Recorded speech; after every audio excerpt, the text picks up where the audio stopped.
شكرا لحضوركم معنا لهالجلسة. شكرا للضيوف بهذه الجلسة اللي حملت عنوان وبتحمل عنوان Lebanese Brain Power Successful Investment in the Youth. حيكون في تركيز أساسي على موضوع الجامعات، على دور الجامعات أولا باحتضان الابتكارات الموجودة عند الطلاب وعند الشباب، كيف اليوم الجامعات هيدي عم بتأمن الأرضية الأساسية لتطوير الطلاب لقدراتهم وتميزهم وابداعاتهم والشركات ربما الناشئه والابتكارات اللي عم بيقوموا فيها. بهالجلسه هنالك ايضا تركيز حول اهميه اشراك ليس فقط اللبناني بالداخل ولكن ايضا المغترب بدعم الافكار اللبنانيه الموجوده عند الشباب، كيف يمكن بناء هذه الارضيه المشتركه بين الطلاب والجامعات المحليه والجامعات الخارجيه، وايضا التركيز حول امكانيه تقديم الدعم لهؤلاء الطلاب بافكارهم ليس فقط من الداخل اللبناني وايضا من الخارج. الاساس ايضا بهذه الجلسه هو الخروج من هون بوصف لهذه الصله الموجوده بين هالابتكارات وهالطلاب، واهميه تعزيز دور الجامعات، وما اهميه اليوم الدراسات العليا لاحتضان وتامين هالارضيه كما كنا ذكرنا للشباب لتطوير افكارهم وتحويلها من حلم الى حقيقه وواقع. وبالسنين الماضيه شهدنا كثير منيح وشفنا كثير منيح عدد الهائل من الشركات الناشئه والابتكارات اللي تعززت بدور اساسي للقطاع المصرفي اللبناني، التعميم 331 اللي شفناه صدر عن المصرف لبنان، واللي حفز الشباب ايضا واللي حفز المصارف على الاستثمار بالشركات الناشئه. والاهم دور الجامعات اللي بدات بالسنوات الاخيره يكون في عندها تخصصات أساسية حول الابتكارات، وصار عندها مراكز أبحاث، وصار عندها كل الأرضية المناسبة اللي بتقدمها لها الطلاب ليحولوا مشاريعهم من أفكار إلى مشاريع حقيقية. بهالبانل هيدا وبهالجلسة هيدي رح يكون معنا دكتور جوزيف جبرة the President of the Lebanese American University. شكرا لوجودك معنا دكتور. دكتور بسام بدران Dean of the Faculty of Science Lebanese University. شكرا دكتور أيضا. مستر إلياس أبو فاضل Head of Asher Center for Innovation and Entrepreneurship Holy Spirit University of Kasik Uzak. شكرا لوجودك معنا.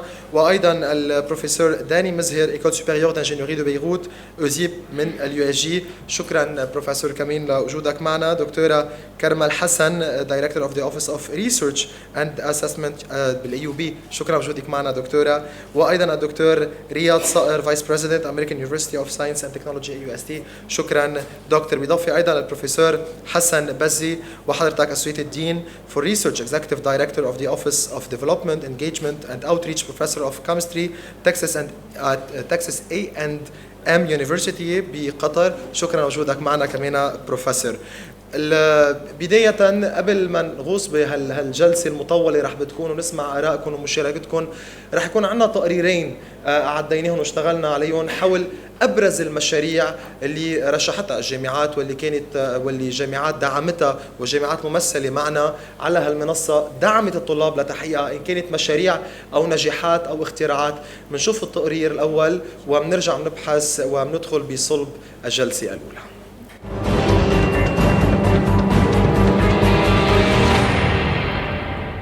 Light Up a Village هو مشروع عملناه بالAUB و part of a club اسمه SSCA Students for Sustainable Energy for All، وأنا رئيسة هيدا الكلوب.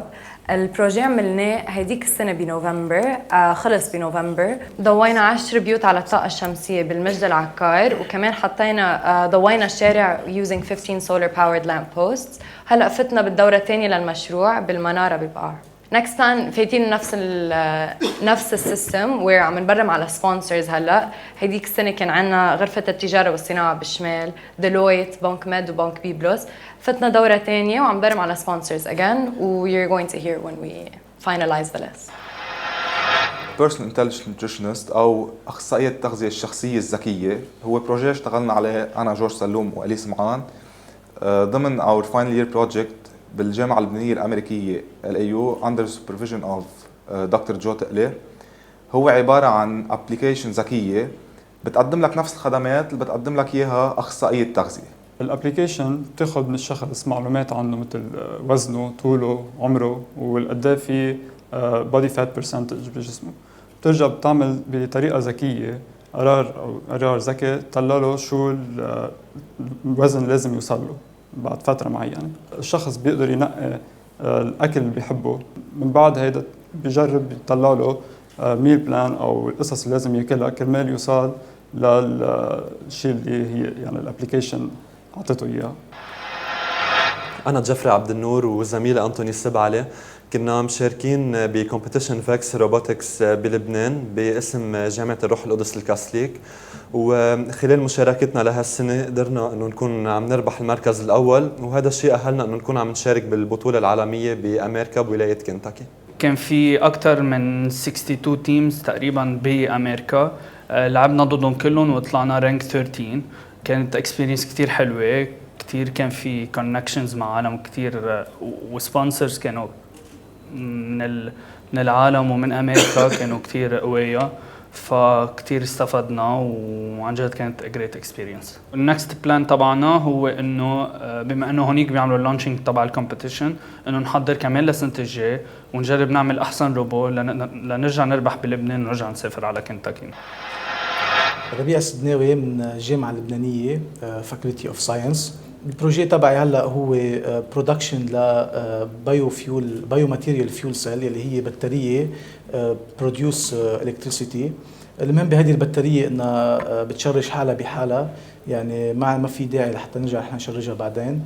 الرو ماتيريال تبع هذه البطاريه هو بايو ماتيريال بروديوس باي بكتيريا، وهيدا البروجي هو بروجي واعد لانه عم يعطي نتائج فيها تكون عم تنافس البطاريات اللي هي موجوده هلا بالسوق وتستعمل بالديفايس الالكترونيك ديفايسز. اسمي مايكل هابر ومعي فرح ضو.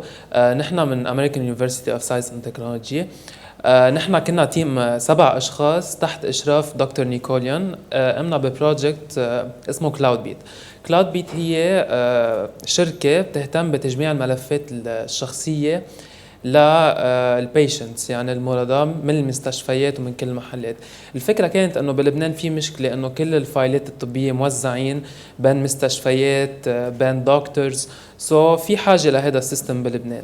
كلاود بيت هي شركة رح تخلق سيستم بلبنان كرمال نجمع كل الملفات الطبية من العيادات والمستشفيات والمختبرات.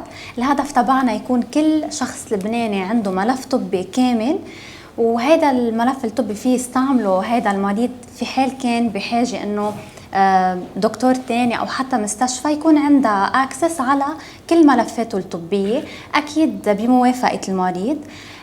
هدف الشركة انه نحن ما نعذب الشخص هو يعطينا الريكوردز تبعه، كرمال هيك نحن رح يكون في عنا داتا كولكشن تيم وداتا انتري تيم، ورح يكون كل شيء الكترونيك. البيشنت بيكون عنده اكسس على هالكونسوليديتد هيلث ريكورد through a website and a mobile application. واكيد نحن بهمنا مساعدة كل الشركات المعنية بالمجال الصحي، وحتى مش بالمجال الصحي مثل مثلا الانشورنس كومبانيز او حتى البانكس والجامعات. الهدف تبعنا نأمن هاي الخدمة ببلاش لكل المواطنين، وثرو كوربريت سوشيال ريسبونسبيلتي نقنع كل الشركات تعطي هيدا الاوفر او هيدي الخدمه فور فري للموظفين واكيد للكاستمرز تبعهم.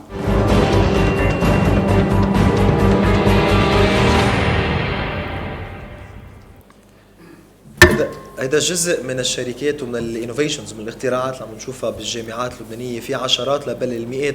بتقارير ثاني رح نستعرض ايضا المزيد، ولكن خليني اقول قبل ما نبدا بكلامنا انه معظم او هالمشاريع هيدي اللي شفتوها ومشاريع اخرى في معروضه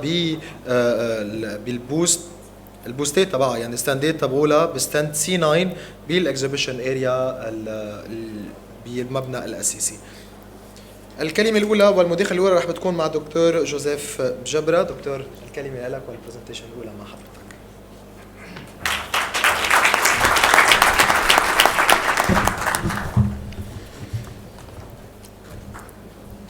Thank you very, very much.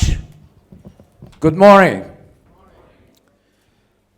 Allow me first to make a couple of statements. Perhaps the best investment any country, any nation can make is the investment in education. And if you think for a fleeting moment that education is expensive, think for a fleeting moment as well how expensive ignorance would be.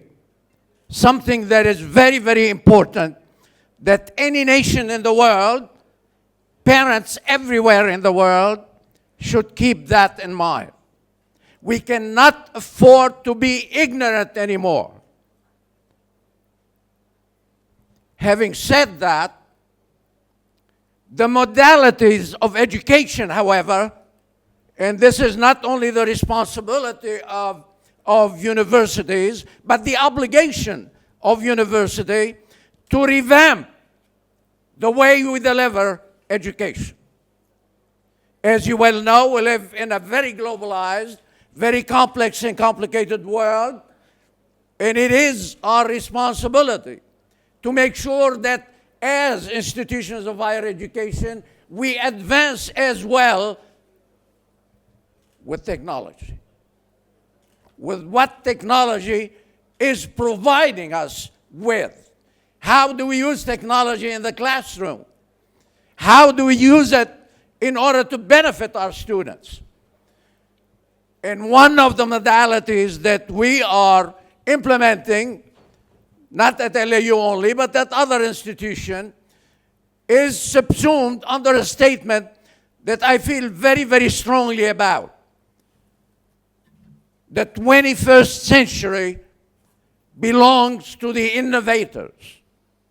Not only those who are educated amongst us. Education is absolutely essential. It's necessary, but no longer sufficient. I think we need, as institutions of higher education, to instill in our students, in our young people, the ability to be creative, the ability to be innovative. And as a result of our conviction at LAU that ought to be the case, we have established a Center for Innovation, and one of the benefactors in Lebanon decided to support the idea because it's an innovative idea, to the tune of $3 million, in order to provide the opportunity for students, faculty, even staff to come together and look at what we're doing and how institutions of higher education can re-engineer, can revamp our methods of delivering education. Very, very important. We don't talk anymore. I think the word teaching is dated. I think we talk about a learning process whereby faculty and students work together in order to make sure that the result is an incredible product that would go out to society, land on their feet, do whatever they can do in order to help society. This is something that is very, very important. And our Innovation Center will have two arms. The first one is educational, and the second one is entrepreneurial. Of course, educational because, as I said, we need to rethink, to re-engineer the way we learn. And that's something that is very, very important for us. And of course, encouraging entrepreneurship, innovation in the way we do things is absolutely essential. And as a result of that, at LAU, I'm going to give you really a very, very quick outline of 3 major startups that really are doing extremely well. We heard our students from all our universities. They're so excited about being innovative, about being creative, about being really of use to society. This is something that is very, very important. And the first startup is an incredible project that is really very, very important, and it's called, the title, Next Automated Robot Smart Drones, which can, listen for a moment, these are young people, which can detect any oil spills, any oil leaks. And that is absolutely essential. Our young people are doing that. And one of the problems that we have in society is that we don't give enough credit to our young people. It's very important to listen to them, to provide them with the opportunity to be creative and to contribute to society in a very, very productive way. The second project or startup project is very, very important as well. And it's called Free SAL. This is something that is very, very important. And it really deals with energy. And energy, as we all know, is one of the most challenging, if you will, component elements of our globalized system. And it is absolutely essential to tell our young people, look, what kind of solutions can you come up with? And you know what? Our young people are up to it.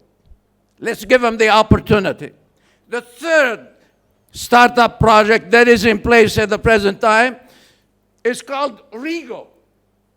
It's a Spanish word for, guess who speaks Spanish here? It's a Spanish word for irrigation. And this is something that is very important. Our students came up with this, our graduates, in order really to make sure that those who work in this particular area have a gadget, have something to control, for example, the consumption of water. This is something that is absolutely essential in our part of the world. We need really to manage our water resources very, very well. Not only in the Gulf area, but even here in Lebanon. We must give our young people the opportunity to tell us how we are going to husband the water resources that we have at our disposal. That's something that is very, very important. Over and above that, we have about 7 or 8, even 10 projects which are in progress. Our students are working very, very hard in order to make sure that these projects, startup projects, come to fruition. Very, very important. I'll mention them en passant and I'll try to really complete that.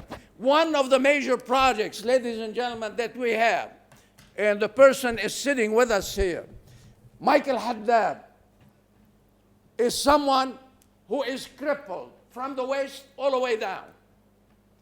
And he is someone who is really working very, very hard to be a role model for all of us. He climbed the highest peak in Lebanon. Rawshi, he climbed it. And now he has a plan. The plan is to walk for 100 kilometers North Pole. And there is a cooperation between Michael and the engineering department and the medical school in order to make sure that we come up with the best exoskeleton in order to allow Michael to walk for 100 kilometers, providing him with the ballast, with the new suit that he's going to wear. This is something that is very, very important. Our doctors have studied the brain, Michael's brain, in order to find out what makes him function like that. This is a miracle. He's crippled from here all the way down, but yet he can beat anybody in terms of walking, in terms of climbing. So something very, very, our young people in the School of Engineering, in the School of Medicine are working together in order to make sure that that opportunity is provided. Keep in mind, our young people are doing that. The second project that is in progress at the present time is really something that is called sign language, translating glove. And the glove is very, very important. Very important. It will help really translate signs into English words. The glove, I would urge all of you to go see it out there. You wear the glove, and the glove has sensors in every single finger of your hand. And those sensors will translate, the signs into words, into a language. Our young people are doing that, ladies and gentlemen, and I'm sure they're doing it at other institutions as well. Another major project, improving the performance of wind turbines. As you well know, we live, as I said, in a very globalized, complex and complicated world, and we need energy. We need energy. And it's very, very important to rely on either solar or wind energy. And our students are working on a project in order to make sure that the blades of the wind turbine, is used in such a way in order to provide the opportunity for that gadget to produce more power without really polluting the environment. As you well know, our environment in Lebanon is terrible. We need to give our young people the opportunity to help us to find solution to this particular challenge. Very, very important. There are other projects that I really could go on and talk about. I'm not going to. But here's the challenge. Our students are ready to do the job. Not only at LAU, in all our universities. They're ready to do the job. Our challenge is to do the linking between our students, our graduates, and the diaspora.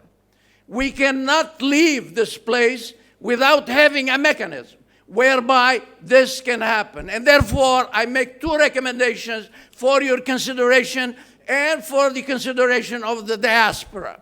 First, I think the diaspora, along with all of us, should create a special fund in order really to provide the opportunities for our people who are coming up with startup projects to be able to realize their aspirations.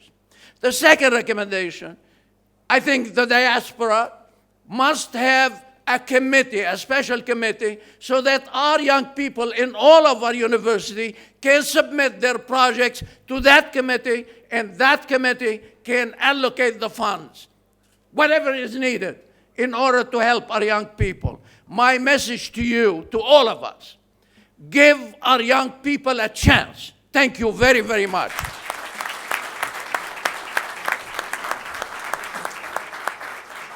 Thank you دكتور جبرة.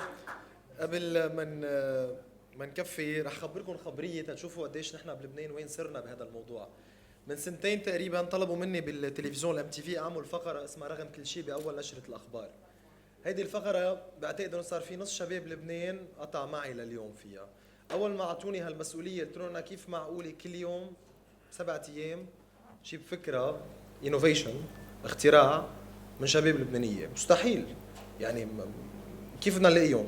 اول جمعه كانت صعبه، ثاني جمعه كانت اهين شوي، بعد بشهر صار عندي ويتنج ليست ل3 اشهر، لليوم قطعنا 426 ستارت اب لبنانيه واختراع لبناني مسجل، وبعتقد نصهم حصلوا على التمويل اللازم وصار عندهم موظفين وبلشوا يشتغلوا. فمن هون بتعرفوا هيدا سيمبول صغير، رقم صغير، نعرف نحن وين اليوم وشو اهميه البانل اللي نحن موجودين فيه.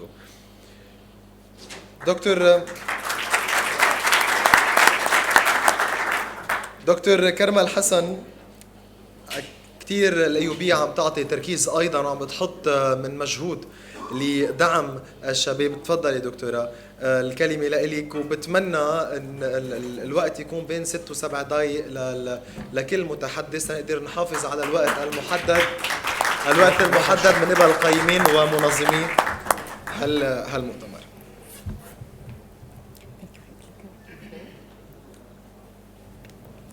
Good morning. It's really my pleasure to be with you here today and to participate in this wonderful panel and in this conference.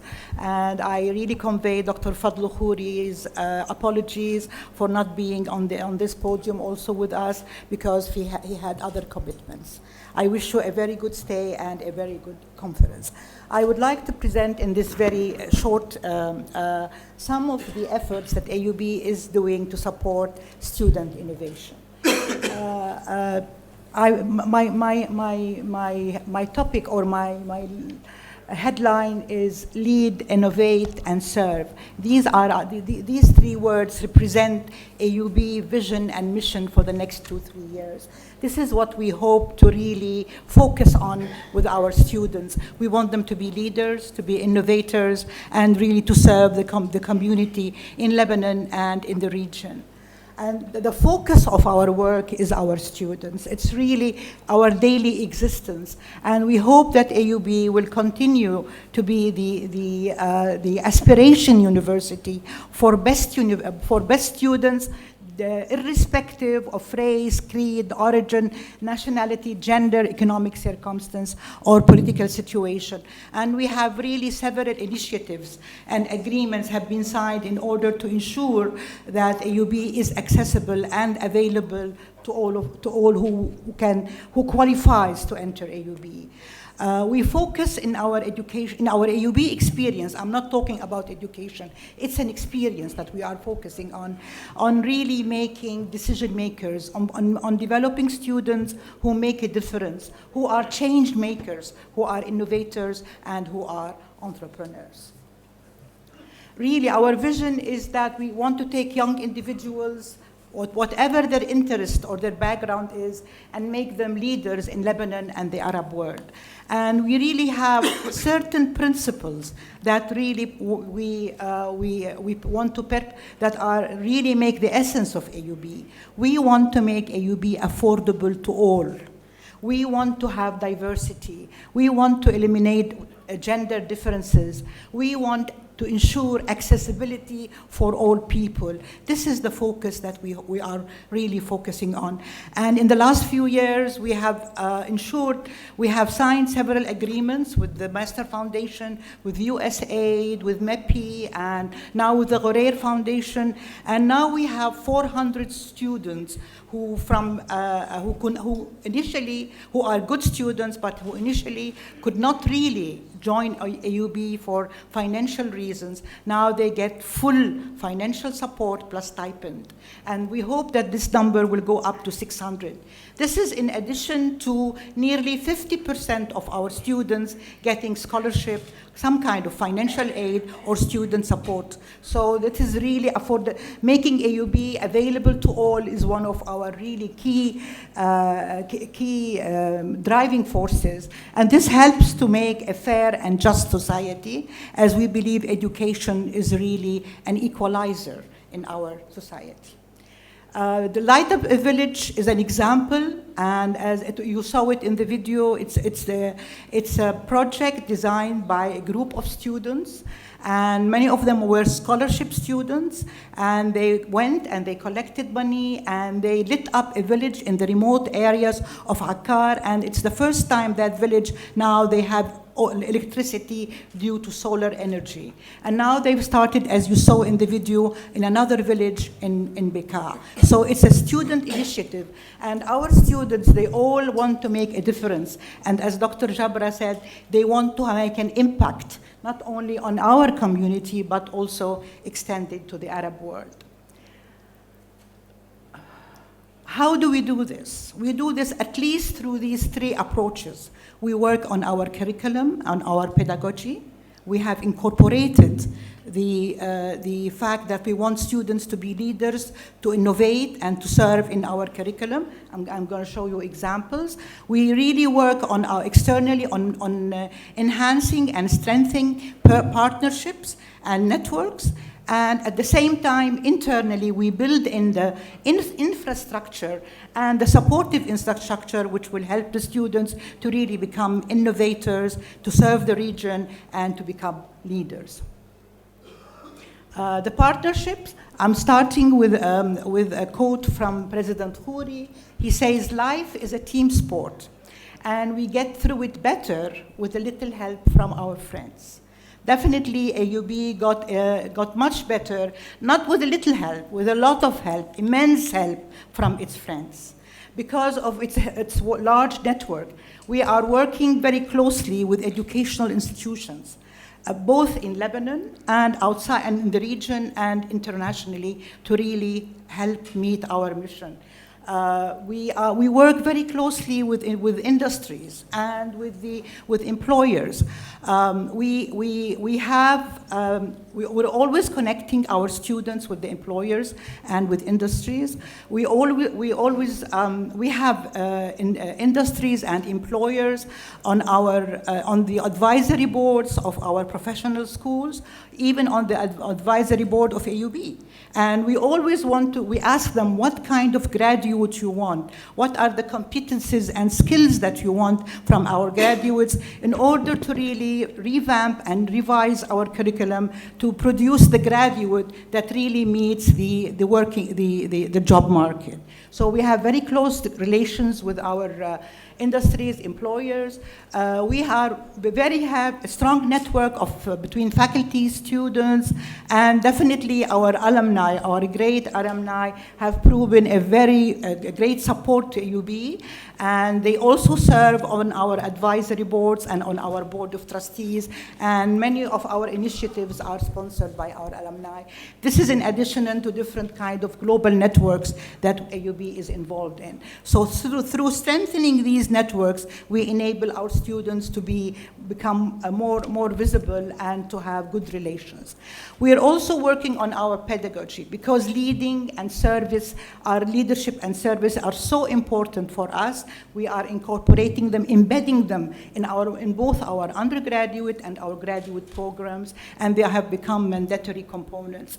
Now, for example, in the medical school curriculum, our impact curriculum, the famous impact curriculum, it gives the same focus on character and values that it does on medical service, because we really care about developing the person, the character. This is our ethos. In the School of Business, also, corporate social responsibility is so important. It is the responsibility of corporations not only to shareholders, but also to the community they serve. And this is now embedded on all our business programs at the undergraduate and graduate level. And finally, we need to really provide a setup that will support and embrace our students to help them.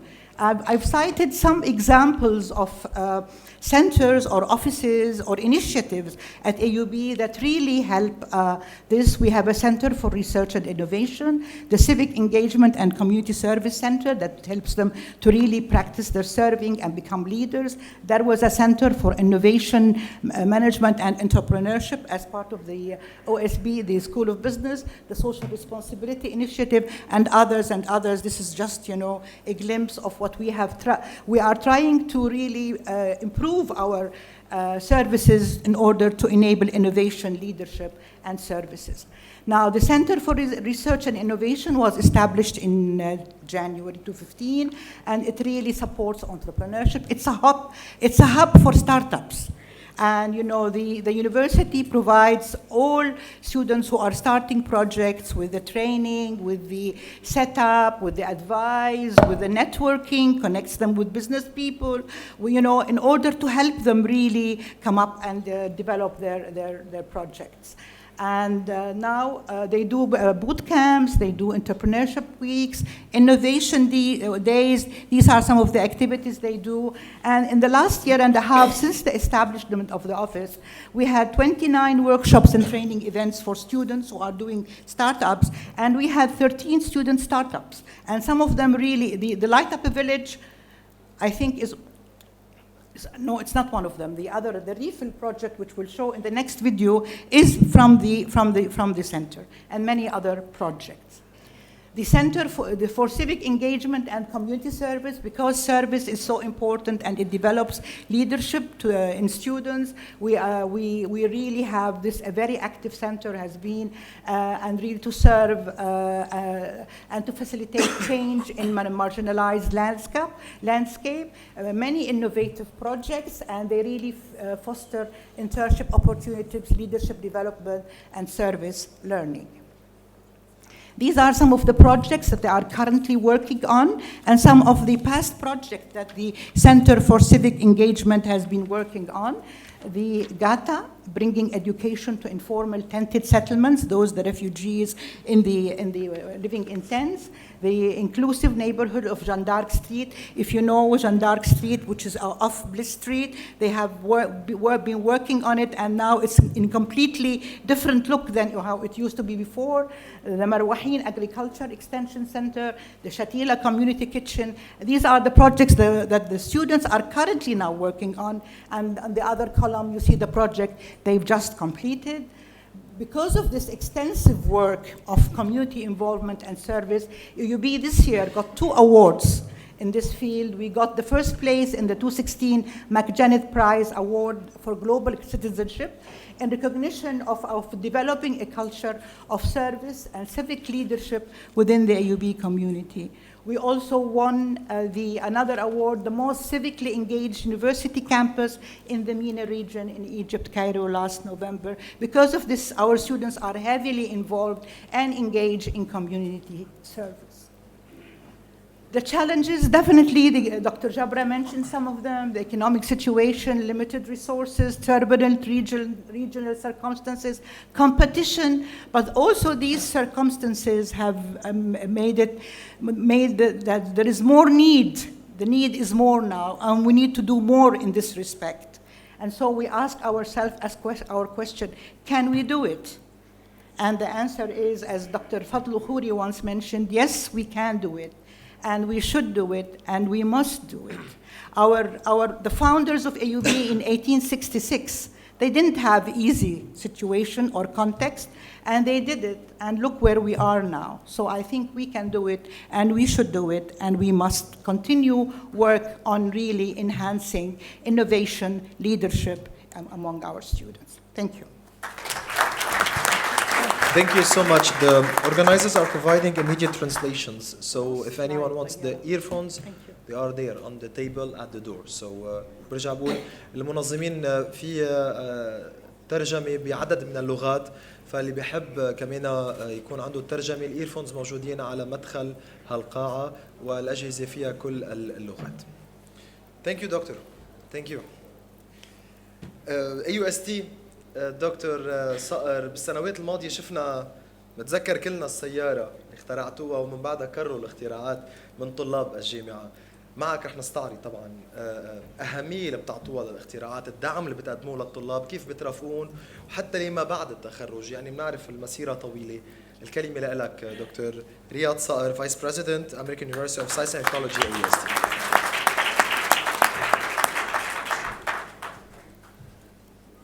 Good morning. Thank you, Mr. Mehta. I want to thank the Ministry of Foreign Affairs for organizing this conference to shed the light on the brain drain of Lebanon. And I want to thank Her Excellency Daher for allowing AUST to join on this panel with such prestigious universities that have been here for hundreds of years and will continue to remain the star of the Middle East.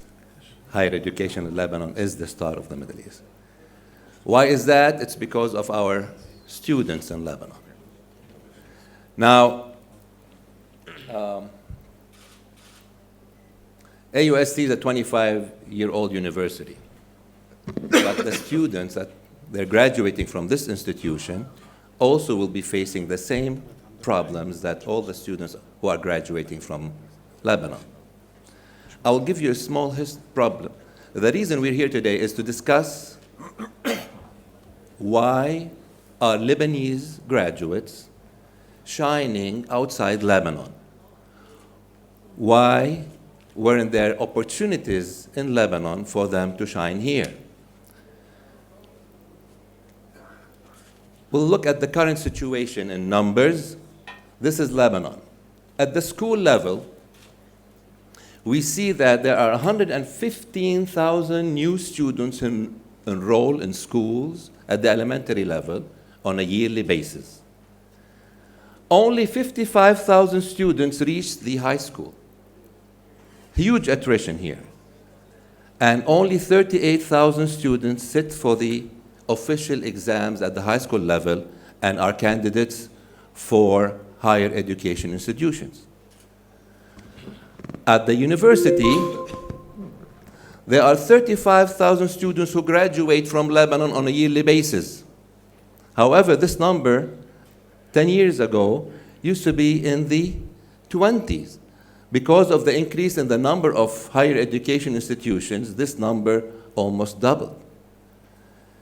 And now we have a huge number in university graduates, and we have a huge decrease in the skilled laborers in this country. The workplace, what are they looking for? They're looking for people that can immediately start working with minimal training. However, Lebanon only offers 15,000 students for our 35,000 graduates on a yearly basis. What are the other 20,000 college graduates going to do? This is what's happening. So they end up leaving this country. And to add to that, because of the political situation, we have hundreds, maybe thousands of Lebanese returnees coming back from the region. And adding to that are the thousands of refugees who are coming to this country looking for employment and a place to live from the neighboring countries due to political reasons as well. So how are we going to handle this problem as universities of higher education? The main focus at the schools is to get the students to pass the official exam. This is the main focus at the school level. At the university level, the universities in Lebanon and all over the world, when they're designing new programs or projects, they want their students to graduate mastering the 4 C's: content of the material they're learning, communication skills, computer skills, and they have enough critical thinking to go on their own.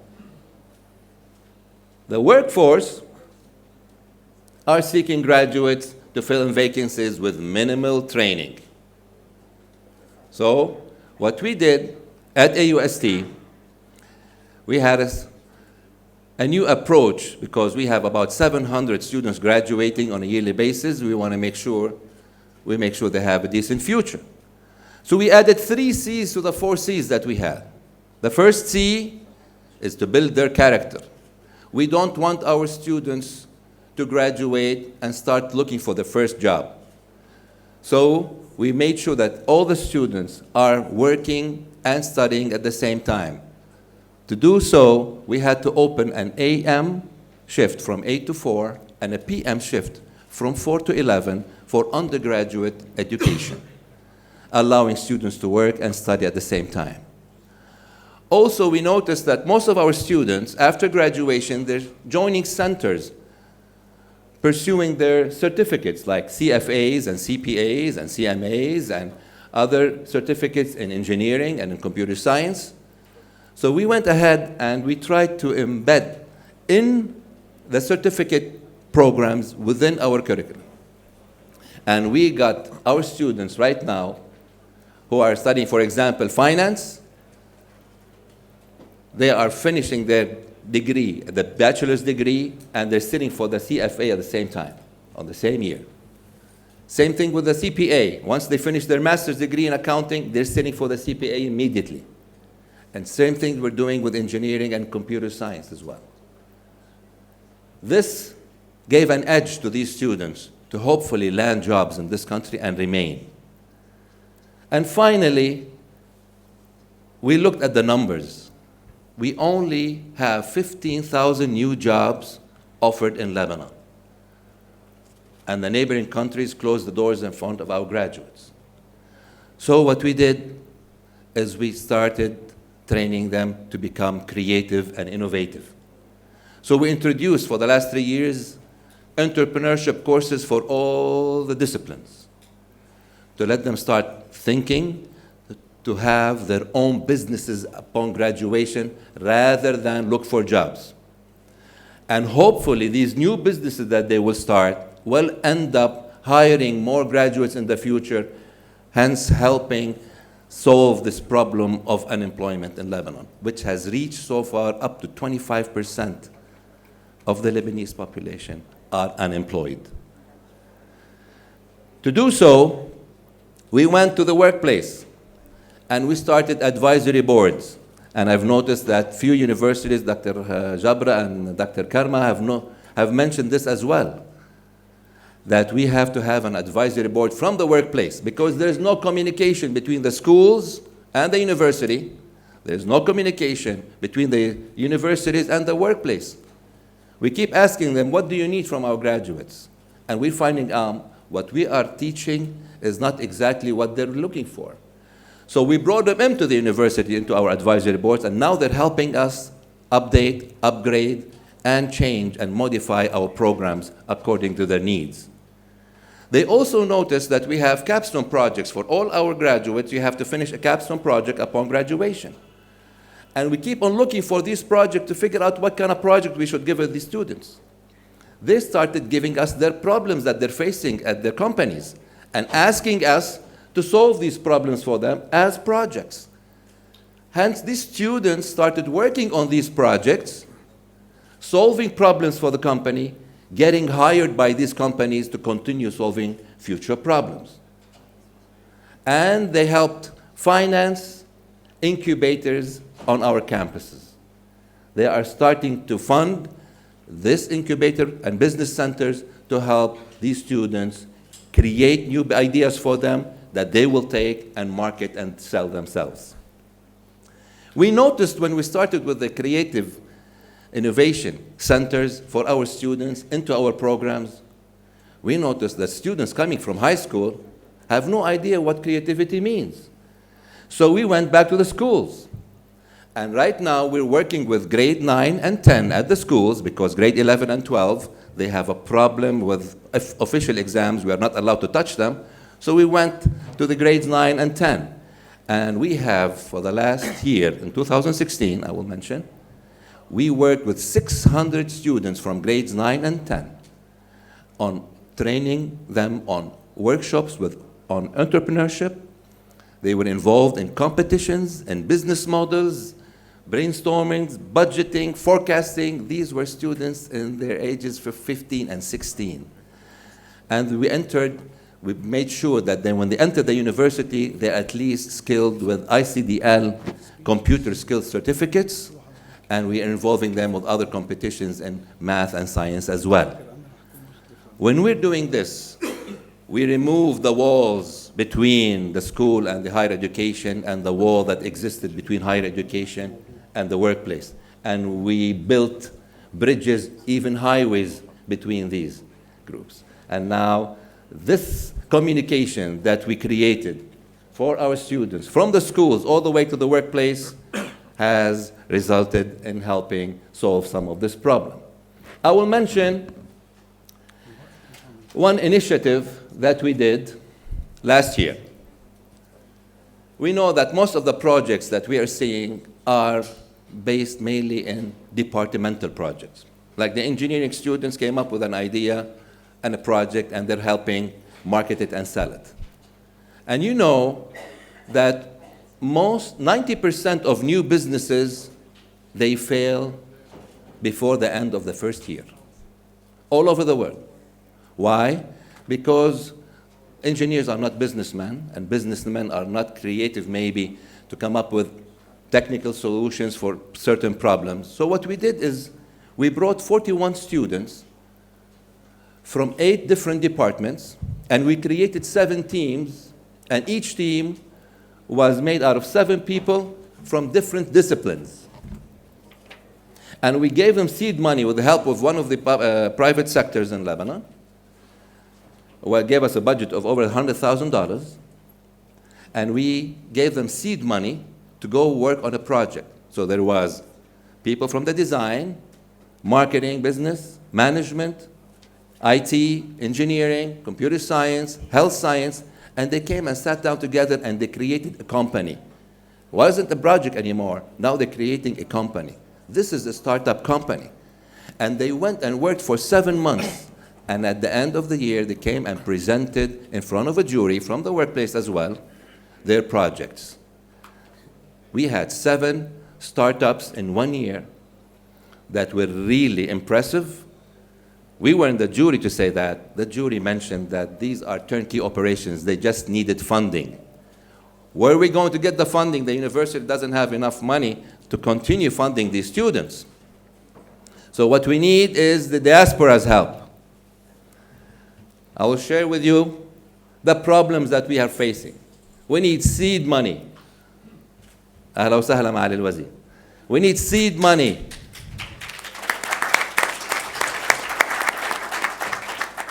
From the diaspora to continue with these projects, to flourish. Otherwise, we're going to lose our brains overseas, and they will give them money. They have tons of money. So give us this money back in Lebanon, and we'll keep our students here. The infrastructure, we need help. We need help with internet and electricity and transportation and roads and traffic. You cannot go anywhere without losing a day or two. And these students, when they're working on these projects, معالي they الوزير were وصل على afraid. قد يمكن الدكتور صقر بهذا الموضوع. ايه وصلت على قد بس. بموضوع عم نحكي عن موضوع الكهرباء والانترنت فبعتقد وصلت وعليك على قد. تفضل. They were worried.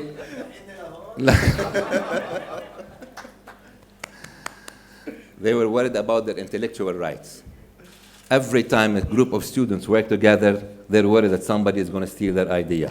So we need to create some sort of a system to help protect these intellectual rights. Now, what we recommend lots of partnerships. We know there are lots of universities who are present here yesterday and today from overseas. We would like to sign lots of affiliations. All the universities would like for probably research and other communication. Funding innovation and entrepreneurship centers, like Dr. Jabra said. We need those centers. We need those. So diaspora can help establish these centers, control the funding and manage it and keep these people in Lebanon. And also we need we need them to fund these activities and give us some seed money to continue with these bright ideas. Mr. Metta is mentioning he has thousands and thousands of projects on hand. It's not only nice to just present it on TV. We need to actually see these projects functioning in Lebanon.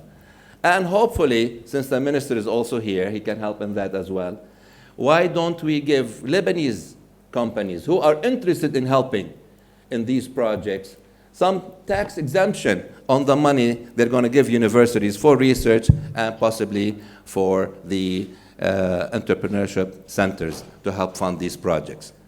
Thank you very much for your presence here. Thank you دكتور رياض صار Vice President AUST مع الوزير مرحب فيك معنا مع الوزير الخارجية والمغتربين جبران باسيل. ريبورت تاني اشتغلنا عليه وحضرناه بيعمل أيضا بيسلط الضوء على أبرز الاختراعات والتقنيات الجديدة والابتكارات اللي قاموا فيها طلاب الجامعات الحاضرة معنا. 5 مشاريع إضافية رح نتابعهم بالتقرير.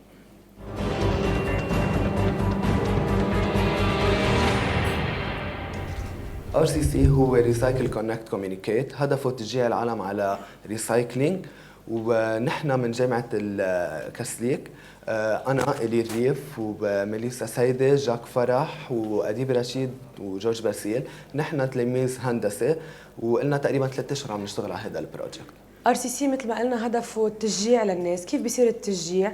كل ما يعملوا سورتينج مزبوط، كل ما يكبوا مزبوط الزبالة يعملوا سورتينج وريسايكلينج، بيطلع لهم شيء بالمقابل. they are granted they are awarded. يعني مثلا كل ما يكبوا عدد معين بيجمعوا نقط، هيدي النقط فيهم يستبدلوها بحيلا سيرفيس على الموبايل تبعهم، إن كان ميجا بايتس، الموبايل انترنت، سيرفيسز، كل شيء خاص بالموبايل.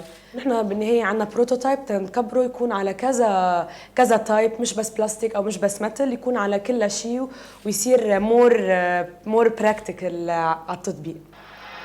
نحن جروب من 4 أشخاص من الجامعة اللبنانية الأمريكية LDE جبال، عم نشتغل على بروجكت اللي هو Sign Language Translating Gloves.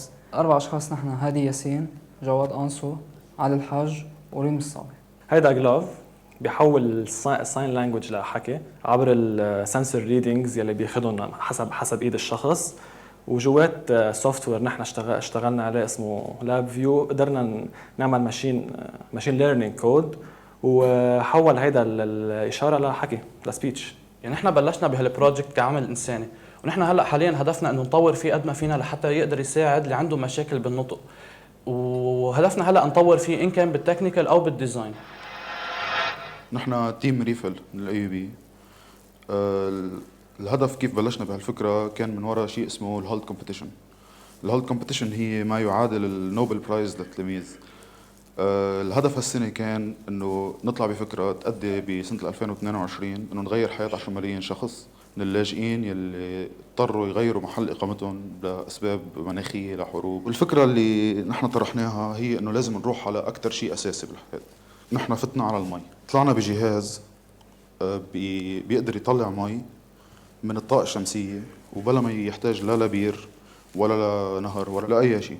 مشاكل المي عند اللاجئين بتؤدي لوفاة 900 طفل almost every day، إحصاءات اليو ان. وعم يصرفوا تقريبا بال10 سنين اللي مرقوا لليوم 3.1 مليار دولار على المي، والمي اللي عم تنحط هي للغسيل وللتنظيف مش حتى للشرب. تيم ريف اللي مكون من أنور الشامي وأنا علي نبعة سامي كايد تحت إشراف بروفيسور مجدي أبو نجم من الاي يو بي، اخترعنا ديفايس باك باكبل بيشتغل بس على السولار باور، وزنه شي 12 كيلو.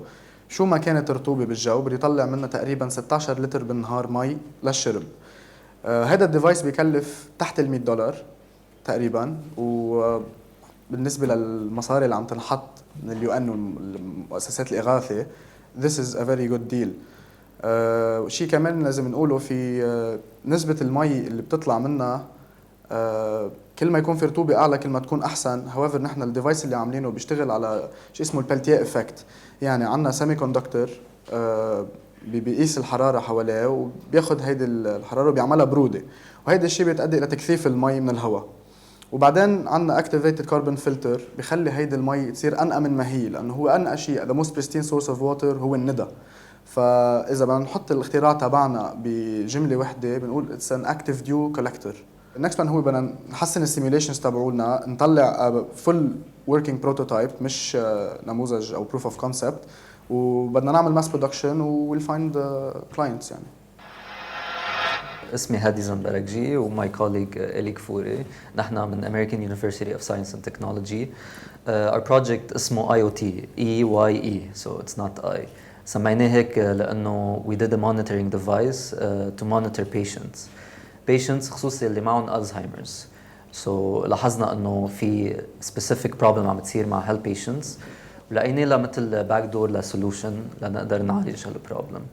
So عملنا ديفايس وفيها مالتي فيتشر هي مالتي فيتشر ديفايس مع ابلكيشن. سو هذا البروجي عملناه مع مستر ديفيد خوري كان الادفايزر ومستر ميشيل اواجان، وشاركنا فيه بالاي او تي كومبيتيشن للالفا والاريكسون وربحنا فيرست بليس. هو الديفايس بيعتمد على الاي او تي تكنولوجي انترنت اوف ثينكس، سو كل شيء بيستعمل نيو تكنولوجيز فور كوميونيكيشن، وقدرنا نستفيد من هالكوميونيكيشن لنخفف البطاريه، يعني قدرنا نوصل لرينج يطول اكثر البطاريه ويضاين الديفايس.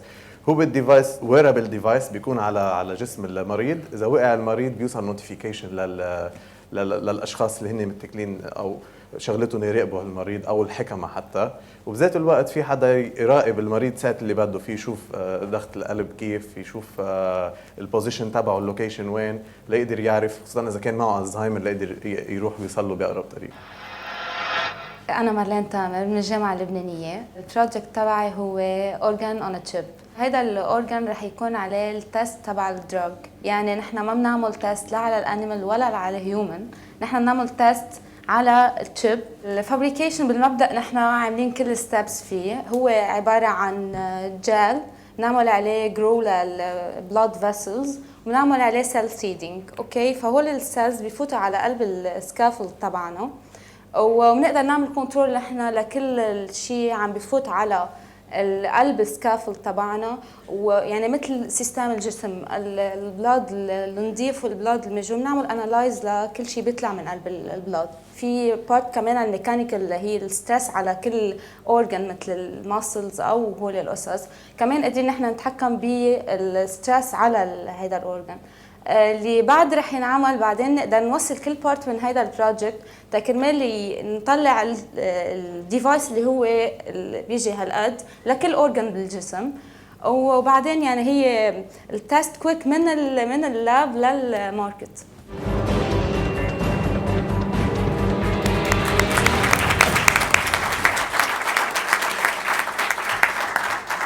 يعني هولي 5 مشاريع إضافية من ال 426 اللي قلنا لكم عنهم، فإذا بدنا نعمل بنضل كل يوم نقدر نخبر عن اختراع لبناني جديد. للجامعة اللبنانية دور أساسي أيضا بدعم الاختراعات والابتكارات اللبنانية. في استراتيجية عم انوضعت بالجامعة اللبنانية لمتابعة أو تأمين هالأرضية اللازمة للطلاب ليحققوا أفكارهم وتتحول إلى مشاريع واقعية. الدكتور بسام بدران Dean of the Faculty of Science بالجامعة اللبنانية، تفضل دكتور.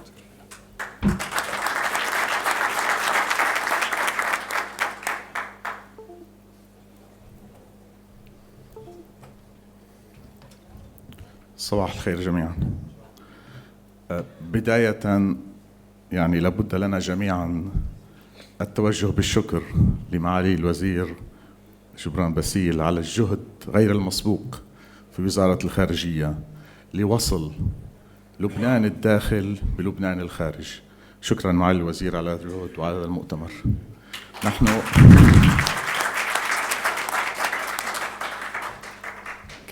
في الجامعة اللبنانية جامعة الدولة يعني حظينا خلال يومين بما لم نحظى به خلال سنوات، خلال 66 سنة.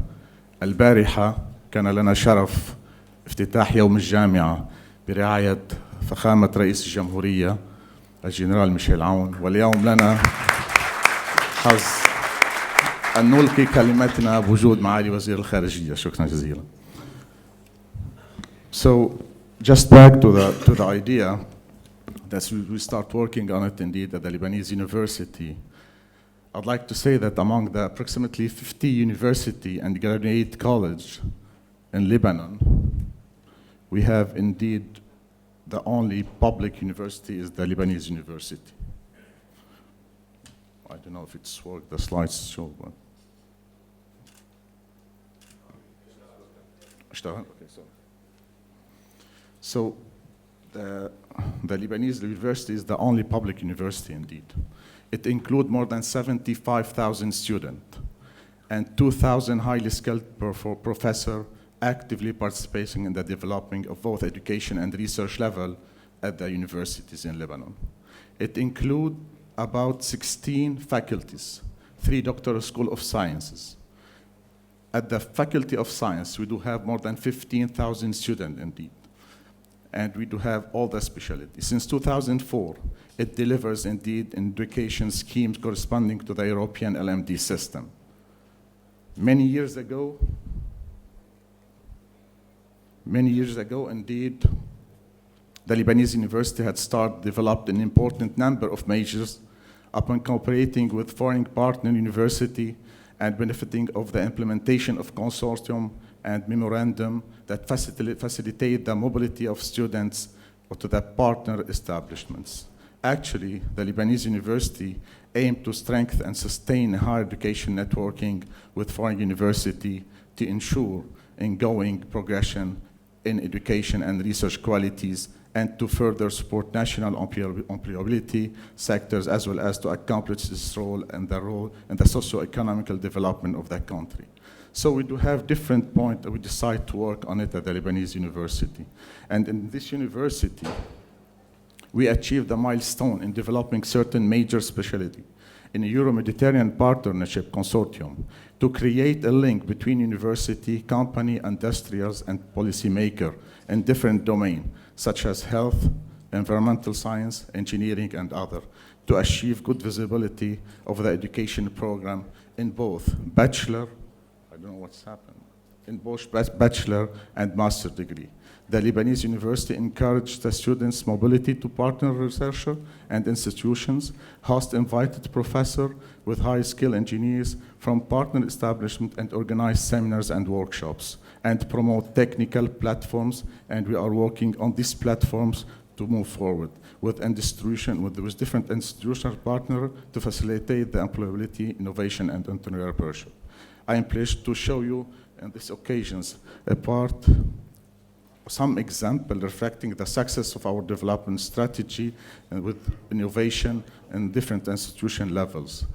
We have started with the implementation of different platforms indeed, constituting an important network between different partners at the level of education, researcher, and active world of the employment. This is an example of the platform that we start with it, indeed, and we cover many different parts in this platform. So another platform that we are working on it, and we move a lot on it, so we connect all people together from different sectors to be successful at the end. Example of these platforms, we do have platforms at the health and applications indeed.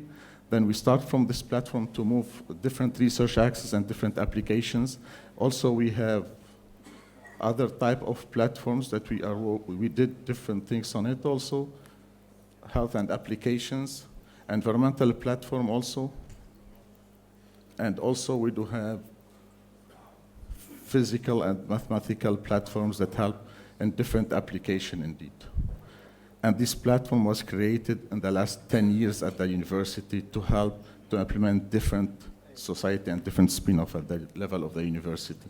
And indeed, this is the environmental platform, physical and engineering applications, also platforms.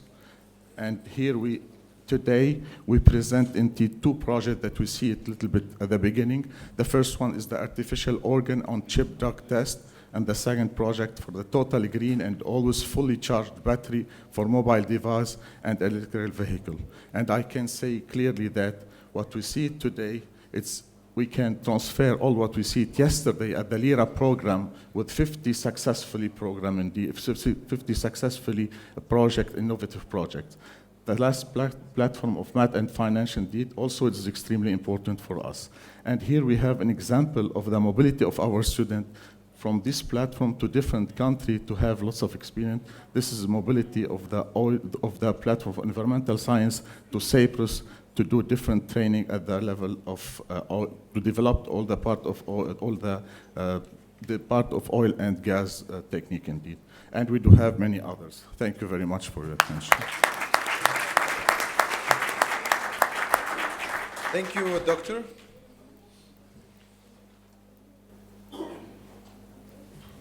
وبنتابع طبعا بالكلمات مع مستر إلياس أبو فاضل Head of Azure Center for Innovation and Entrepreneurship جامعة الأوزاك الكاسليك.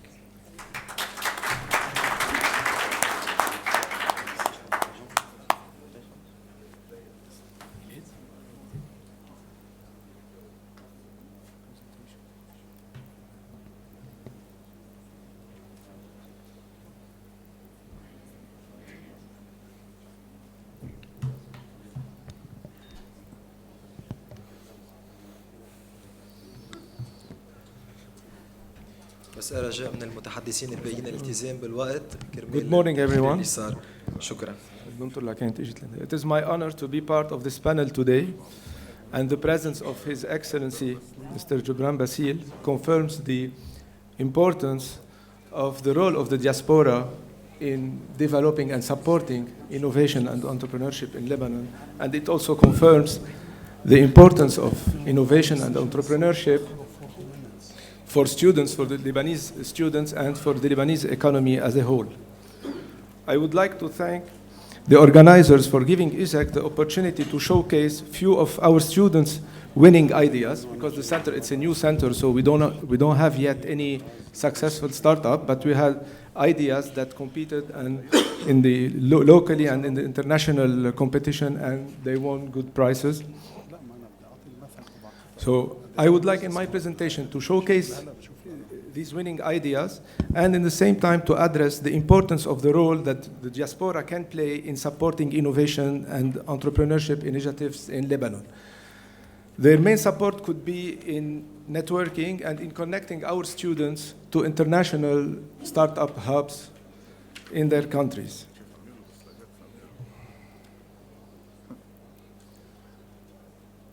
So the first So the first sample of projects, winning projects of the USAC students, is they won actually the Excellence Award of Startup Man competition in Lebanon, and they were ranked 13 in the VEX World Competition in Kentucky a few weeks back. So they have developed a robot that showed excellent engineering skills in designing solid and strong robot with unique strategic skills to drive, maintain, and balance the robot. And it is showcased in the exhibition area in the ground floor. This is Frike. This is the winner of our first NVC prize last week at USAC. So the idea is from the students of the food technology school at the USAC. Their idea is to create a healthy snack bar, so to follow the current trend now of healthy food, which is made out of artisanal local wheat that is Frike. Help Me Plant, it's a project that was shortlisted at Agritech. It's a competition organized by Veritech, and they have won the second prize in our NVC challenge at the Asher Center of Innovation. So the main objective of this application is to help people plant by providing them tutorials, database of information on plants, notifications if there is any disease coming or whatever. And it also helped them connect with the local sellers in their region.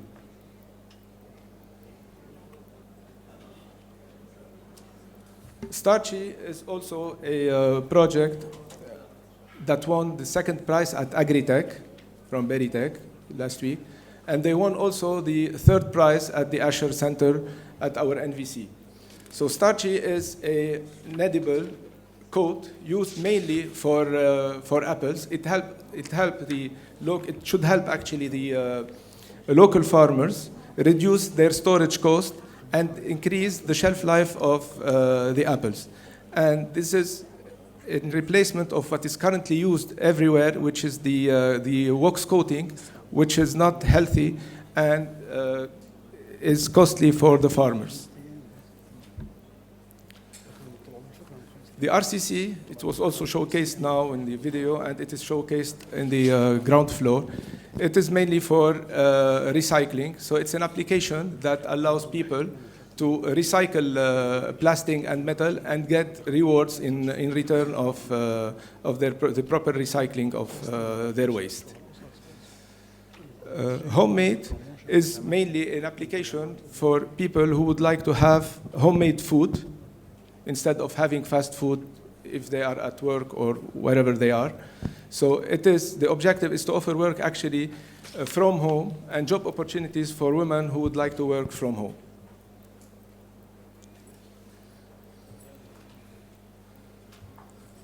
So now if we look at the current situation in Lebanon and everywhere actually, so there are a lot of similarities, we can draw that there is a need to drive and stimulate economic growth.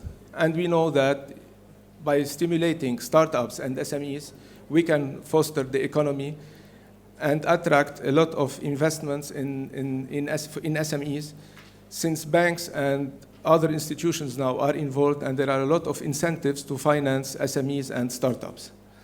And there's also a need to increase the competitive advantage. So if we don't have a competitive advantage, we won't be able to compete. So we have to offer products and services different from what is currently existing. There is a need to create job opportunities in Lebanon, and we all know that, especially now after the oil crisis in the Gulf and the drop in prices and the drop in demand for Lebanese talents. There's also a need for this is mainly the need for alternatives for decreasing number of jobs opportunities in the region. So having said that, the universities should play a role, and their role should be in the ecosystem of entrepreneurship and innovation. And this could be through promoting students and alumni innovation and entrepreneurship. Also by encouraging faculty and staff innovation and entrepreneurship. So it should not be only for students, it should also include the alumni, the faculty, and the overall community of our universities. supporting technology transfer, acceleration, and incubation, securing fabrication labs, because it's important for our students to have access to such facilities where they can fabricate their prototype and test them before going to the market. Facilitating collaboration with the business community, which is very essential. So we cannot have innovation and startups if we only focus on our internal work. We should be exposed to the business community, which is the main driver of ideas for students.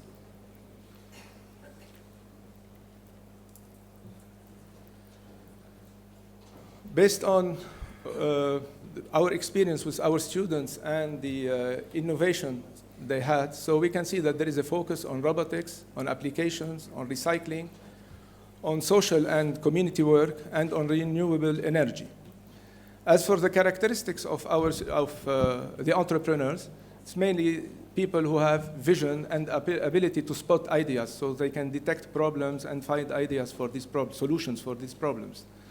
The passion and tenacity for their projects, hard work and energy, ability to take risks, because we know startups and entrepreneurship, they involve high risk of failure, self-confidence, good listener and coachable, and they are good networkers. However, there is a lot to be done in this. So if you look at the chart, we can see that the red line shows the current abilities of our entrepreneurs.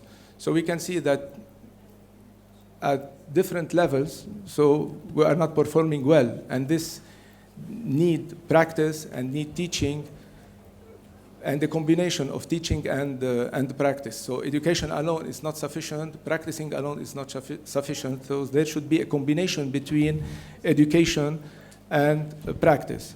And our objective is to try to push the red lines to the boundaries of the blue line, and this will come with the help of the ecosystem and the Lebanese diaspora. So the diaspora efforts, this is what we seek actually from the diaspora, should be at two levels. The first level is the readiness for international exposure. So we all know that our students might not be ready to be exposed to the international markets where there is a different culture, we need different competence. So there should be an effort from the diaspora to help them be prepared for these, to be exposed for the international markets. As for the access to international markets, also the diaspora can help in connecting them with startup hubs where they can access mentoring networks and they can connect to accelerators and incubators where they can offer them some lending support when they land in these countries. The sort of coaching also is important for international strategy, because a startup in Lebanon cannot have the same strategy if it considers going and scaling up to the international market. Also, the marketing of their ideas is important, and they can help in this, and the matchmaking and networking. From our side, so we need to give some assurance to the diaspora who will be supporting us. As a local ecosystem, in Lebanon, so we should be able to give them a proper filtering and pre-qualification for these startups. So we cannot set any startup or any idea to be incubated internationally before doing a proper selection process.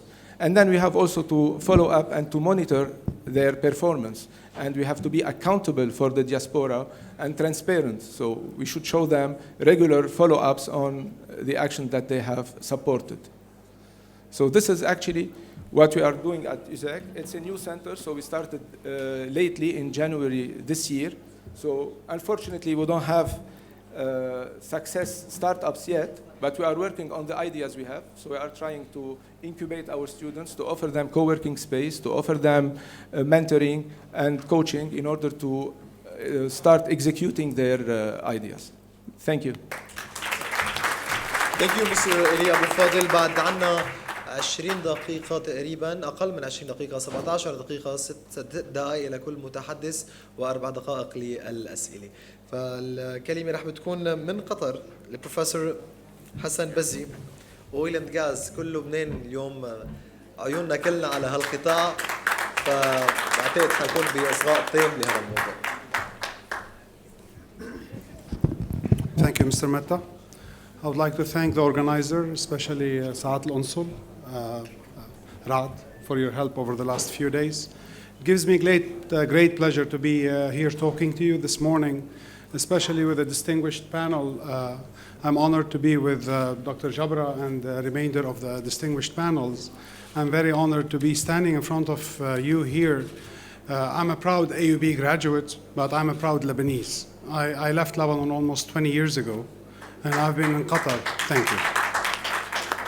I've been in Qatar for the last 13 years working for an American university, Texas A&M University. I'm not here to promote Texas A&M, that's my job elsewhere. But after some discussion with Consul Raad, I thought I want to share with you a success story related to the oil and gas. Inshallah, in the next few years, Lebanon is going to benefit from the resources coming from the 8 blocks that Lebanon has. Dr. Jabra said a very important thing at the beginning. I would like to quote him, which is like investing in education. You know, no investment in education can be considered like insignificant.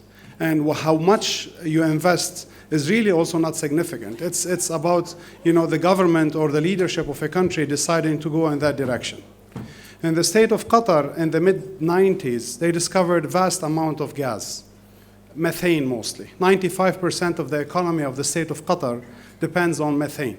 However, the leadership, they discovered that they have a weakness in education. They were sending their kids all over. AUB in Lebanon, LAU in Lebanon, Europe, and the United States. The leadership at the time decided it's time that they have higher education in the country. They contacted many American universities, the big ones, and they invested big amounts of money. I'm not going to talk to you about the numbers, but those are huge amounts of money. But the government decided it is the right thing to do. And that's why, I mean, as you will see, I will share only some data. I will get to the 6 minutes, like Mr. Mehta said. I mean, there is impact, and the impact is already happening in the state of Qatar. So the Texas A&M University came in the year 2003 based on an invitation from the Qatar Foundation. It's a government agency in Qatar, and they asked us to come to Qatar and offer engineering degrees for a very clear objective: support the oil and gas sector in the state of Qatar.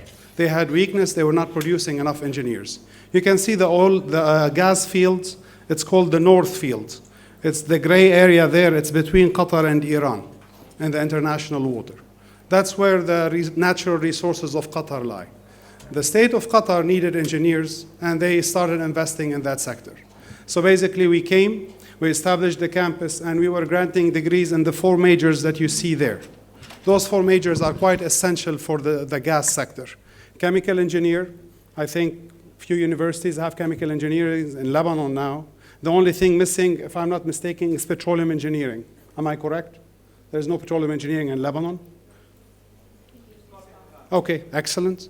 So that was the essential thing that was missing in the state of Qatar. So they asked us to work on that field, and over the next few years, starting in 2003 up to this day, we were producing chemical engineering that it's much needed, and most importantly, petroleum engineering to make the studies and get the oil out. This is not working, sorry. Here we go. Can you advance? Thank you. Long story short, we graduated almost 800 students in the last 14 years. It's quite selective. We only take 100 students every year. We get 1,500 applicants, we take 100, and we graduate almost 90 to 95 every year. However, you can see the Lebanese students who came from Lebanon or were living in Qatar. We have almost 37 who graduated and 10 currently enrolled. I would like you to pay attention to the employers of those students. Most of the Lebanese students specifically, because we do surveys with them, they went to the oil sector. They went to Total, to Shell, Baker Hughes, Halliburton, General Electric. Even we have a faculty at AUB as well. It's not oil sector, but that's quite impressive for us. The Schindler Group and others. That can be a lesson learned, especially for our government here in Lebanon. I mean, you know, if they want to start working in the right direction, when the investments coming from the oil and the gas and the money generated from there, is they need to come and work with the higher education sector to make sure that there are clear directions and clear directives for the graduates on where to go. How can we help? Dr. Sakar, you mentioned, the partnership. We are here for that. We already have few partnerships, mainly AUB. We have a cluster, we have a supercomputer in Qatar. We just invested $2 million in it.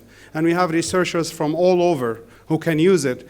I show you an example of the Cave, which is a 3D visualization center that we have, where people can do theoretical and experimental studies on underwater or offshore fields, gas fields, and they can do simulation and do research basically before and during the drilling. That can be quite attractive for Lebanon, inshallah, in the next few years. I don't know. But as I said, this is something for all of us to think together, and inshallah for the higher education to make a lobby and talk to the government about what can be done. We can do research partnerships. We have few examples between us and Lebanese universities. The collaborations can be on so many levels. We take students from Lebanon for internships. Again, I'm not recruiting. We're just taking them for a few weeks or a couple of months, and they come back to their home institutions. And we do as well student exchange. Now, I mentioned the impact. I don't want to bore you with data. I'm a scientist. This is what we do. If you look at the Lebanon line, which is marked in bold, Lebanon in the last 10 years, 11 calendar years, 06 to 2016, published 12,797 papers, science and engineering. Sorry, MDs, you're not included here. If you look at Qatar, Qatar published 11,168. Qatar in the year 2000 published 50 papers per year. But they caught up because of the investment in the higher education. Dr. Jabra, you mentioned that this is the century for innovation. It's not about only just going to the university and getting a degree. We have to generate knowledge. So the government of Qatar, when they took the strategic decision of taking 2.7% of the GDP of the country and investing it in R&D and higher education, it paid off. And it paid off only in 15 years. So imagine in 10 years, inshallah, if we come back to the LDE, the number that will be reported for Qatar will be in the 50,000 and the 60,000. Just compare Lebanon to Kuwait, to Jordan, to Qatar, similar size in geography and similar population, okay? The numbers are quite impressive. And this is an opportunity not to be missed, that if the gas comes out, the Lebanese government has a huge responsibility in investing and coming to the higher education institutions in Lebanon and telling them this is a chunk. Even 1% can make a huge difference in investing in R&D. I will end with some thoughts. Dr. Sakar, you mentioned brain drain. I disagree. This is a brain gain. When we Lebanese go out, I didn't have any opportunity. I finished from AUB, and AUB gave me amazing tools. But Lebanon, as you all know, there aren't enough jobs for all of us. We have to go abroad, get a PhD, work hard, come back and serve. So that's why I put that, the definition of brain drain, which is the departure of educated or professional people from one country or field for another, usually for better pay or living condition. I recommend that you Google Modi, the Prime Minister of India. He's been trying very hard to switch brain drain to brain gain. He's doing it right. So just check what he did. He's basically creating the opportunities that Dr. Sakar mentioned, that our government hopefully in the next 10 or 20 years will be able to create, not only to retain the people who are in Lebanon, is to bring us back, because this is what it is. I leave you with a quote from the UNESCO report in 2004. Governments should liberate the potential of their diaspora communities and enable them to play a meaningful role in their country's development. Thank you. Thank you. Thank you. Last speaker, Dr. Professor Dani Mzhir, École supérieure d'ingénierie de Beyrouth. 6 دقائق. اسمحوا لي اني ارحب ايضا معنا بالصاله بالمرشحه لمنصب مدير عام اليونسكو السيده فيرا خوري. شكرا لحضورك معنا. Today's dream it's a quote of Gibran. So it's not working. Can we have next slide, please? Sorry.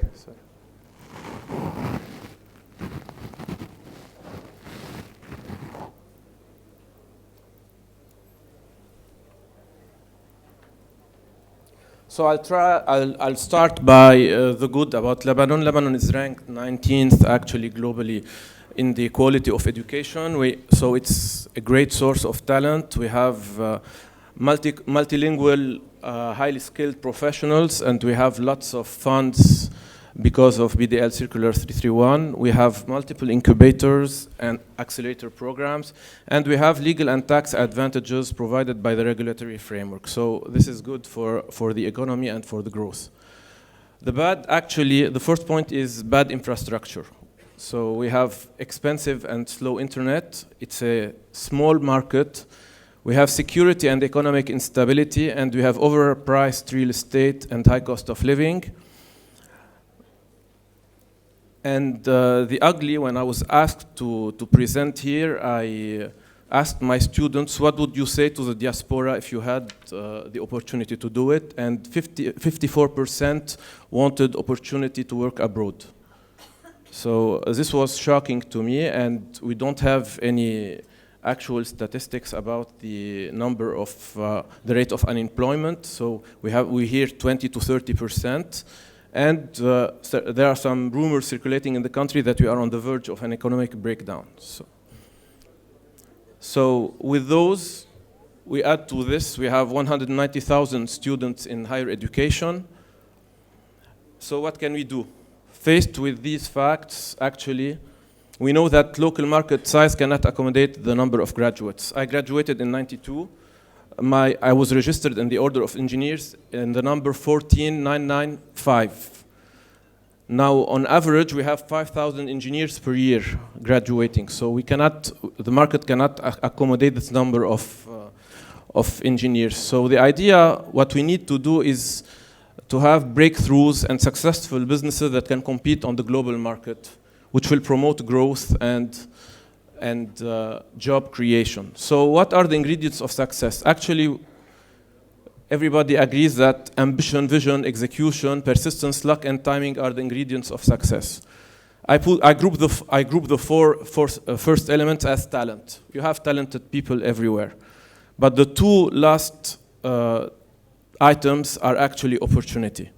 We have talented people, but we need to create opportunity.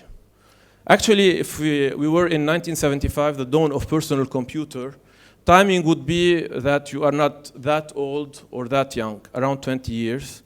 And luck if you had access to a computer. So if you look at the tycoons of the personal computer, they were all between 20 and 22, and they all learned a way, they had access to computer to learn how to program or to electronics. So this is what we need to do, actually. Some talent from Lebanon. I don't know if you know that Poo is actually Lebanese. It has 500 million downloads on the stores. It's developed in Antilles. Other talents, Stereo Stitch. Very few people know about it. It's actually a stereoscopic 3D real-time video stitching and streaming that allows to stream in real time multiple videos from multiple cameras to give the immersion feeling for anybody around the world. Darmandar Panorama. Actually, it's to create high-resolution panoramic pictures from your phone. Headquarters Jounier. I don't know if anybody knows about this company, Headquarters Cedars. They go to the office using Skidoo in the winter. It's a data platform, and it was created in 2014. Woopra is a startup from Lebanon. It was created in Byblos in 2008, and it moved to Silicon Valley in 2011 because the market could not accommodate it. Some student projects. So we have Byblos. It's actually an immersive game, cultural game, which happens in the city of Byblos. It was developed by Joseph Azzam. He created a company called World Void, but he couldn't work in Lebanon, so he moved to Toronto, Canada. So I'm trying to highlight something. We talk about brain drain. Actually, I would like to talk also about startup drain. We are enthusiastic about creating startups, but those startups will get drained out if we don't try to accommodate or to make the market larger. Another student project is called POSH. It's an interactive furniture catalog. It allows you to view the furniture in your apartment, the measurements, and you can look and turn around the furniture, change the colors, anything you like. So on the research projects, I've talked about infrastructure. So USG has created a project called Comiqual, which with the objective to encourage internet service providers to enhance their services. The idea is to allow anybody to measure the quality of the internet and to create pressure groups to force operators to enhance the services. Other projects are IoT. Everybody talks about IoT, Internet of Things. And now we have a project called LISA. It's long-range IoT for smart agriculture. The idea is to optimize local agriculture using Internet of Things for monitoring growth, irrigation, stuff like that. So what can we do? The objective of my talk is actually I want to promote the idea of creating opportunity. We have talents, we have lots of startups, but what's coming next? This is the idea. So we need, first of all, better infrastructure, fast and cheap internet. We cannot expect our young or our talents to compete if they don't have the same context of other young talents in other countries. We need to develop R&D. Everybody talked about funding R&D. The idea is to invest in R&D to make universities work on challenging problems. We don't want people to work on traditional problems, because if we are going to invent the new Facebook, we need to work on cutting-edge technology. We need to work on very recent problems. We have to have access to the international market, and here we need your help, the diaspora help. We need access. We have lots of startups. They are leaving Lebanon to access the international market. If you can open the international market, it will make us happier. And we help you, we urge you to create subsidiaries and offshores to create jobs. So with this, I hope with this we can make today's dream a reality tomorrow. Thank you. Thank you. بطلب من منظمي المؤتمر بنعتذر ما رح فينا ناخذ اسئله لانه تاخرنا كثير على الوقت للجلسه الثانيه. شكرا للحضور، شكرا لكم، للدكاتره ممثلي الجامعات، لوزاره الخارجيه وسعاده السفيره، شكرا لكم. الجلسه المقبله بعد دقائق قليله من هلا.